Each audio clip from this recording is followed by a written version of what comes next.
everyone, welcome back. It's Moa aka Swedish Whiskey Girl, and today we are here with this bottle from the Glasgow Distillery. So it's from 1770. This is their triple distilled. I was gifted a bottle of this for full disclosure, and this is non-chill filtered, natural colour, and it's been matured in a marriage of ex-bourbon and virgin oak casks. It retails at £50, which is what it retailed at before as well, but now they have changed it from 50cl to 70cl bottles. So these are the new ones.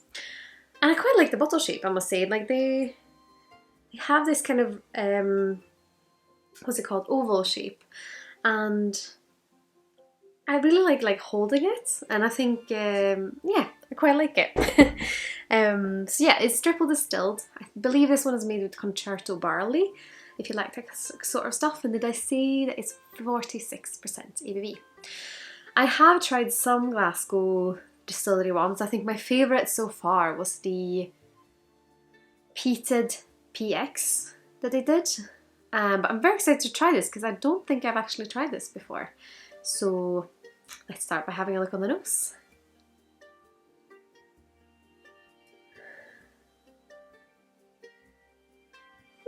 Interesting.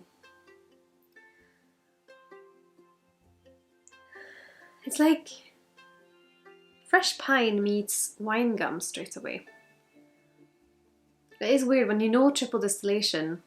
So for those who might not know, is that most whiskies in Scotland are double distilled, and if you then distill it one more time, it's almost like you strip away some of the more heavier compounds and you're left with often kind of a lighter spirit and lighter characters, because you basically remove more of what you had. And there's only a few, like Auchentoshan does it as well. So it's interesting to see a release like this, especially from distilleries that do both. There's a few different ones out there, so if you get the chance to try them, especially side by side, it can be very, very interesting to see what happens to the spirits after double distillation and then after triple distillation.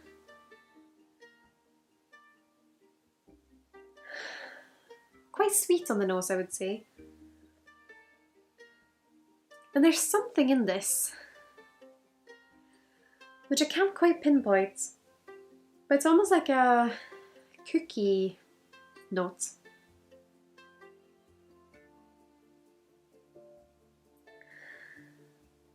Yeah, a bit like wine gums.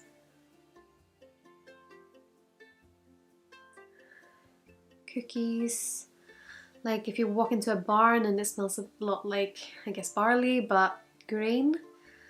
And definitely some sort of like fresh pine as well. A very intriguing nose. Like it feels like a lot of layers to it.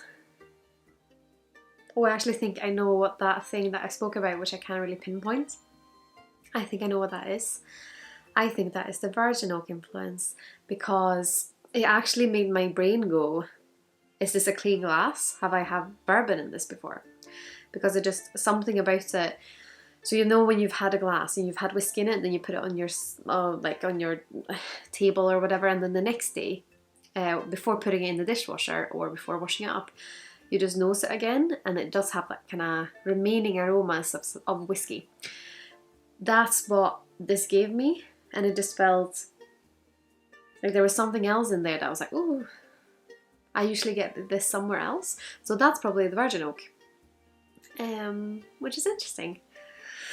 And I mean, it just, that character adds another layer to this, which I think is quite interesting. But let's have a little taste. Sláinte Skål.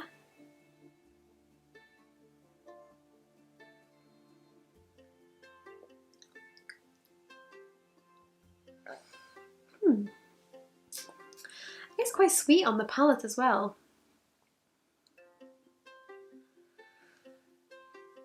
And what I'm quite intrigued of with whiskies like these, I'm looking for the texture straight away. And in this, the first thing you're getting texture-wise is like a woody dryness, which goes straight through. And now on the palate, I can still feel this almost like slight like sandpaper woodiness, like when you feel a bit like tannins, is a little bit rougher, a little bit drier. But this really came like a wave that went very straight, and then there was this big burst of flavour to then even out again. So because you have that roughness throughout it all, it holds up against that wave, which for me felt very sweet and fruity, and like this is so difficult to explain, but like if you're Swedish, you know the yellow lemons in the Tutti Fruttis? Like those ones, that's what I'm getting. But it's like, again, like candy, like chewing sweets or like gummy sweets that have a lemon flavour, like a Tutti Frutti flavour as well. That's what I'm getting on the height of the wave, along with some sort of, is that like an red apple note maybe? But the thing is like a fruitiness, but it's more like a candy fruitiness. But let's have another sip, because I realised I've only had one sip.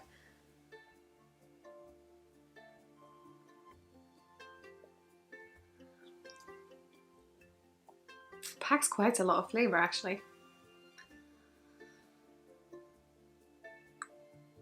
And that combination of the rough woodiness with the fruits is very intriguing.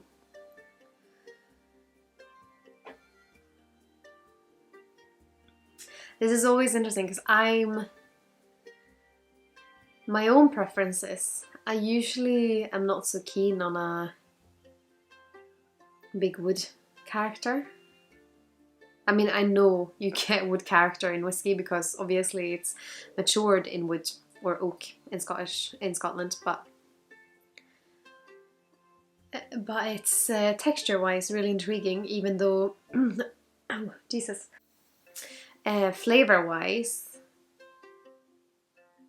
it's quite a big woodiness that I would have probably like wanted to round off if I'm going to be picky. But that's just my own personal preference. And then that big kind of candy fruitiness, it's almost a bit like almonds as well, like a mixture of like almonds, maybe a little bit like shortbread, and that kind of candied red apple, wine gum, tutti frutti candies, and sweet. It is quite sweet.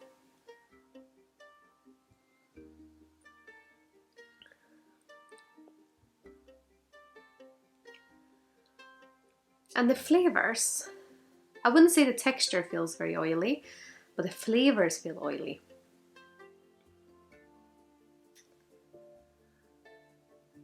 Quite an interesting one, I must say.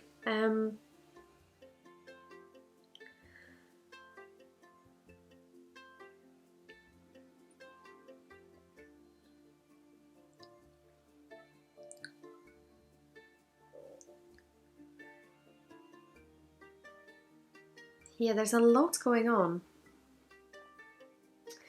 And it does have quite a youthfulness about it, which is where the flavours are quite intense, like, what am I trying to say?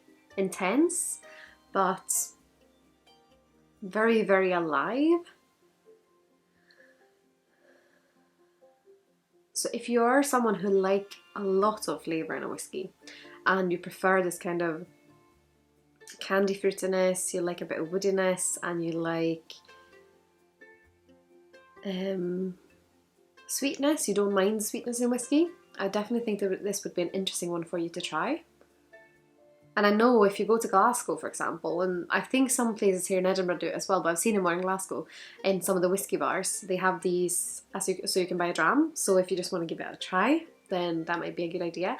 Or if you just like, you're sitting with some friends, wanting to try something quite interesting, try this one. I would love to give this as a mystery dram to my friends, just to see what they think, because I think this could be one that some people really feel drawn towards and really enjoy, and then some people might think it's a bit maybe much and a little bit less traditional in its flavour. But I would love to hear what you think. Have you tried the triple distilled from Glasgow Distillery?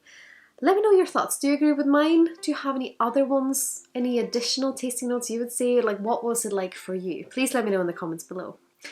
And yeah, interesting one. Well, I hope you've enjoyed this video and I hope you'll stick around for the next one. And if you've liked the video, I would be thrilled if you'd consider leaving a like, or maybe consider subscribing if you haven't already. I've also put my affiliate links to Master Malt, the Whisky Exchange and the Scotch Malt Whisky Society in the little section here below.